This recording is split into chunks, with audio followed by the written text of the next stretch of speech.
The great Liberal MP, yes, there can and were once great Liberals of the 19th century, John Stuart Mill, once said in his essay on liberty, "If all mankind minus one were of one opinion and only one person were of the contrary opinion, mankind would be no more justified in silencing that one person than he, if he had the power, would be justified in silencing mankind." He went on to explain, if the opinion is right, society is deprived of the opportunity of exchanging error for truth. If wrong, they lose. What is almost as great a benefit? The clearer perception and livelier impression of truth produced by its collision with error. Well, it seems these words have been lost through the passage of time. Last week, my fellow GB News presenter Nigel Farage revealed that his bank accounts were being closed for no obvious reason. But this was not the first time.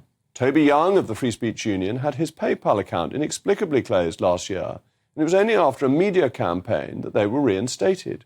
Last week, we discussed this issue with a representative of a Christian charity who had had its accounts closed, and yet another example emerged over the weekend regarding an Anglican vicar having his account closed after a disagreement about the bank's support for Pride. This is something Mill discussed in his work. Censorship does not just come from the government, it comes from the society's mob mentality and the institutions infected by it. It's not enough to protect people from the censorship imposed by the government. People must also have protection from institutions and the tyranny of a prevailing consensus, which can often turn out to be wrong.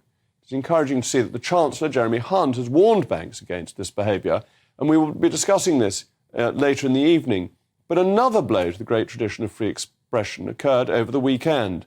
The press regulator, IPSO, ruled that Jeremy Clarkson's undeniably distasteful article about the Duchess of Sussex in December last year was misogynistic and ordered The Sun to publish its ruling. This ruling is wrong both technically and in principle. As Fraser Nelson brilliantly points out in The Telegraph, the ruling puts the regulator in violation of its own charter. It had previously insisted that it would not regulate opinion and that complaints would be based on factual inaccuracies. This precedent now positions the regulator as a judge of taste rather than just of fact. And as a matter of fact, the ruling denied complaints regarding the actual factual accuracy of the article. So it was factually not a question of accuracy, it was a question of taste. And the Charter has also been broken because it says complaints can only be taken forward from the party directly affected. But now it has upheld a complaint made by people on another person's behalf. It is effectively paving the way for a repeatedly braying mob to have its way, to force people to apologise for opinions. And I've got no doubt that Mr. Clarkson's article was rude and distasteful.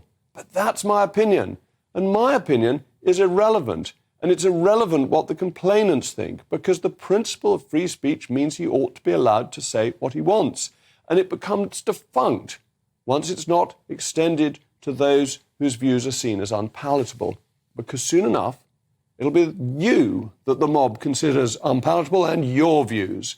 John Milton, the first real hero, I suppose, of free speech, though he was on the wrong side of the Civil War, but leaving that to one side, said, "I cannot praise a fugitive and cloistered virtue, unexercised and unbreathed, that never sallies out and sees her adversary.